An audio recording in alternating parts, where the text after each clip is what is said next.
अगर तुम जिंदगी में अमीर बनना चाहते हो तो तुम्हें सिर्फ एक काम करना होगा। यार सोचना बंद कर दो, बस इन्वेस्टमेंट करो। हर चीज पे डाउट करोगे तो तुम कभी मिलियनर नहीं बन सकते। ये दुनिया उन्हीं की है जो रिस्क लेते हैं, इन्वेस्टमेंट करते हैं। वही लोग फरारी में घूमते हैं, वर्ल्ड टूर करते हैं। अगर तुम आज रिस्क नहीं लोगे तो पूरी जिंदगी गरीब रह जाओगे। गरीब हो, मेरे लिंक के थ्रू अभी ऐप डाउनलोड करो, इन्वेस्टमेंट करो और आपका पैसा double. I got a lot of shit to say, so I'ma do this every day. I'll be writing things until I'm fucking buried in my grave. 6 feet deep under, but my body won't decay. Cause my messages are timeless, so मैं गरीब हूँ, मेरे mummy papa मुझे गरीब जन्म दिए। आपने भी कभी ना कभी किसी दोस्त या फिर किसी ऑनलाइन पर्सन से ये सुना होगा कि भाई ट्राई योर एनएफटी, फ्यूचर है, अभी इन्वेस्ट करो, बाद में रिग्रेट मत करना। या फिर ये प्रोजेक्ट अभी भी स्टार्ट हुआ है, ये चीज बहुत आगे जाएगी, अगर अभी इसमें इन्वेस्ट करोगे तो फायदे में रहोगे। ऐसी बातें सुनने के बाद हम सोचते हैं कि चलो यार इसको ले ही लेते हैं, देखते हैं क्या होता है, क्या पता सच में कुछ बन जाए, पैसा डबल हो जाए। मैं उन लोगों में से था जो बहुत पहले ही ट्राई योर एनएफटी का नाम सुन चुके थे। उस वक्त इसका जिक्र ना यूट्यूब पे था ना किसी फॉर्म पे, बस कुछ रैंडम लोग थे जो इस प्रोजेक्ट के बारे में बैठ के बातें कर रहे होते थे। इंटरनेट पे इस प्रोजेक्ट के बारे में इंफॉर्मेशन बहुत लिमिटेड थी, लेकिन बस एक हाइप बनाई जा रही थी कि ये एनएफटी बाइंग और सेलिंग का एक बहुत अच्छा प्रोजेक्ट है। मैंने सोचा चलो देखते हैं, एक्सपीरियंस के लिए कुछ इन्वेस्टमेंट कर लेते हैं। वो ज्यादा अमाउंट नहीं थी, बस इतनी थी कि अगर मुझे कुछ ना भी मिले तो मुझे वो नुकसान महसूस ना हो। लेकिन पहले ही दिन जब मैंने इस पे काम शुरू किया, पहली एनएफटी खरीदी, इसके सिस्टम को समझने की कोशिश की, तो मुझे फौरन से पता चल गया कि ये कोई लेजिट एनएफटी का प्लेटफॉर्म नहीं है। मतलब ट्राई योर एनएफटी के पूरे का पूरा सिस्टम फुली ऑटोमेट था। वैसा नहीं था जैसे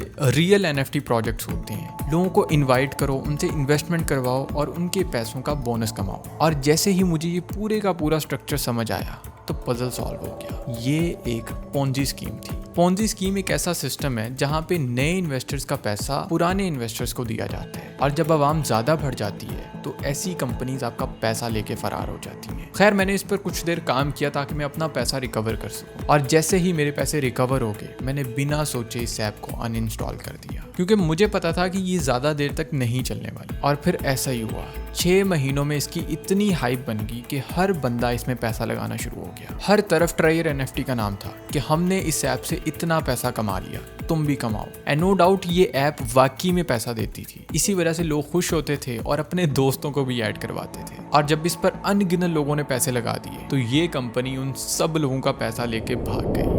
2025 में अगर तुम अब भी कंटेंट क्रिएशन या पर्सनल ब्रांडिंग को इग्नोर कर रहे हो ना, तो ऑनेस्टली तुम सिस्टम को समझ नहीं पा रहे। आजकल पैसा उसके पास है जो अपनी वैल्यू दुनिया को दिखाना जानता है। तुम्हें लगता होगा कि सिर्फ गुची, प्राडा, एलवी और रोलेक्स जैसे ब्रांड्स ही पॉपुलर है, लेकिन असल में इनकी ब्रांडिंग स्ट्रॉन्ग होती है। मार्केट में इन जैसे हजारों ब्रांड्स हैं, लेकिन जब कपड़े की बात होती है तो जहन में गुची या एलवी का नाम आता है, वॉच का नाम आए तो रोलेक्स याद आता है। अब यही काम तुम भी कर सकते हो अपने लिए। तुम्हारा फेस, तुम्हारी आवाज, तुम्हारा नॉलेज, सब कुछ एक ब्रांड बन सकता है, बस सही तरीके से बनाना आना चाहिए। इसीलिए मैंने अपनी वेबसाइट mrfelix.com पर एक मास्टर क्लास लॉन्च की है, जहां मैं तुम्हें लाइव क्लासेस देकर सिखाने वाला हूँ। Script writing, video editing, thumbnail making, personal branding और वो सब कुछ जो मैं खुद अपने कंटेंट में यूज करता हूँ। फर्स्ट बैच में मैंने सिर्फ 5 लोग सिलेक्ट किए थे, लेकिन सेकंड बैच में मैं ज्यादा लोगों को सिलेक्ट करूंगा। अगर तुम सीरियस हो और ये सब कुछ सीखना चाहते हो तो अभी mrfelix.com पर जाके अपने आप को रजिस्टर करो। लिंक तुम्हें डिस्क्रिप्शन या फिर पिन कमेंट में मिल जाएगा। एंड लास्टली, पेमेंट करने के बाद अगर तुम्हें लगे कि भाई इसमें वो वैल्यू नहीं दी गई जो मैं चाहता था, तो भाई मेरे से अपना रिफंड ले लेना।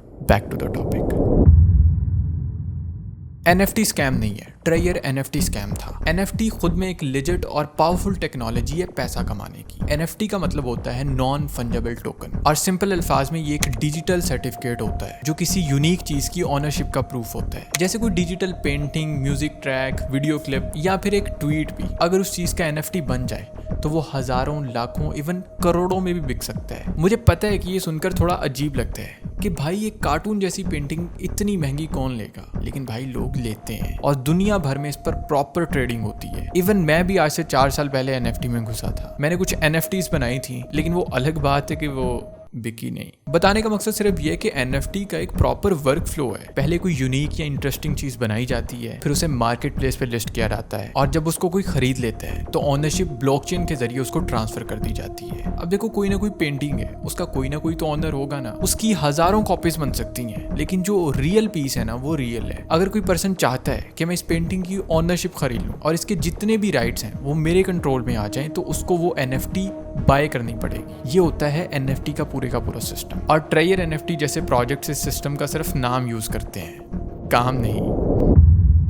देखो पोंजी स्कीम क्या होते हैं। पोंजी स्कीम यानी झूठ का वो झांसा जो सच से भी ज्यादा रियल लगता है। देखो यार, ये जो ट्रेयर NFT का सिस्टम था ना, ये एक तरह से पोंजी स्कीम थी। ये कोई नया फॉर्मूला नहीं है, पुराना तरीका है। लोगों को बड़े बड़े ख्वाब दिखाओ, उनसे पैसा लो, और जब पैसा वो दे दें, इन्वेस्टमेंट कर दें, फिर उनको बोलो कि भाई अगर तुम भी पैसा कमाना चाहते हो तो हमारी तरह और लोगों को इस प्रोजेक्ट में लेके आओ। और इसी तरह ये सिस्टम एक्सपैंड होता चला जाता है। ये सिर्फ एक बंदे से शुरू होता है और millions and billions of people में फैल जाता है। जस्ट लाइक अ वायरस, जैसे कोविड था, किसी एक पर्सन से, किसी एक सिटी से शुरू हुआ और पूरी दुनिया में फैल गया। समझ लो कि ये भी एक वायरस है। अब ऐसी स्कीम्स कब तक चलती हैं? ये तब तक चलती हैं जब तक लोग नए लोगों को इनवाइट करते रहते हैं। लेकिन एक वक्त ऐसा आता है जब लोग आना बंद हो जाते हैं, सिस्टम रुक जाता है, नए लोग मिलना मुश्किल हो जाते हैं, क्योंकि हर बंदे ने इसमें इन्वेस्टमेंट की होती है। और जिस दिन लोग आना बंद हो जाते हैं, ऐसी कंपनीज भाग जाती हैं। वेबसाइट बंद, ऐप अनअवेलेबल, और पैसा वो किसी और के वॉलेट में। अब तुम खुद सोचो कि सबसे ज्यादा नुकसान किसको हुआ? उन लोगों को जो इस सिस्टम में एंड पे आते हैं, क्योंकि स्टार्टिंग वाले लोगों ने तो अपने पैसों को रिकवर कर लिया होता है, लेकिन जो एंड पे आते हैं उनका सिस्टम बढ़ जाता है। ऐसे लोग अपने दोस्तों की बड़ी बड़ी बातों में आकर अपने पैसे लगा देते हैं। अब मोस्टली लोग इसमें पैसे इन्वेस्ट कैसे करते हैं? किसी ने अपनी बाइक बेची होती है, किसी ने अपना मोबाइल बेचा होता है, या कोई अपनी फैमिली से छुप कर इन्वेस्ट करके बैठा होता है। ये लोग होते हैं सिंपल मिडिल क्लास के लोग, जो सिर्फ एक बेहतर लाइफ का ख्वाब लेकर आते हैं, लेकिन बदले में उनको सिर्फ धोखा मिलता है। अब बात यह है कि ट्रेयर NFT ने टारगेट ही उन कंट्रीज को किया था जहां पे लोगों को इतनी ज्यादा अवेयरनेस नहीं होती, जैसे पाकिस्तान, बांग्लादेश, नेपाल, इंडिया। यहाँ पे लोगों को ना NFT के असली कॉन्सेप्ट का पता होता है और ना ही उनको ज्यादा स्कैम्स पे शक होता है। सिर्फ एक चीज पे यकीन होता है, वो है पैसा डबल। जब तुम्हें एक बंदा व्हाट्सएप पे मैसेज करता है कि भाई मैंने 20,000 रुपए लगाए और 40,000 रुपए बना लिए, तो तुम्हारा दिमाग ये नहीं सोचता कि सिस्टम क्या है। बस एक लाइन तुम्हारे दिमाग में स्टक हो जाती है कि पैसा लगाओ,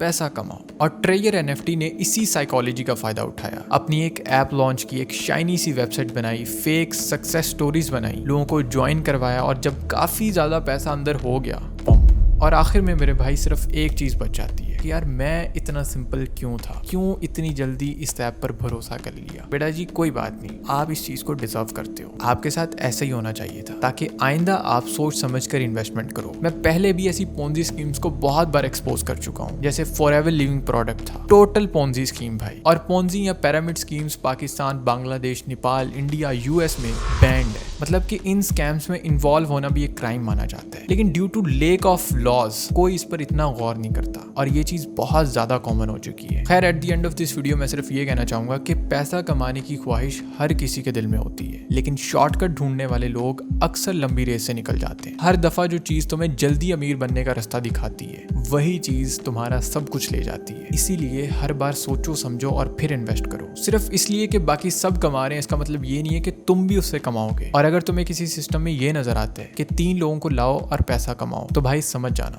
तुम्हारा नहीं बल्कि किसी और का सपना सजाया जा रहा है। मिलता हूँ आप लोगों से नेक्स्ट वीडियो में। अपना बहुत ज़्यादा ख्याल रखिएगा, दुआ में याद रखिएगा। फेलिक्स को दीजिए इजाज़त।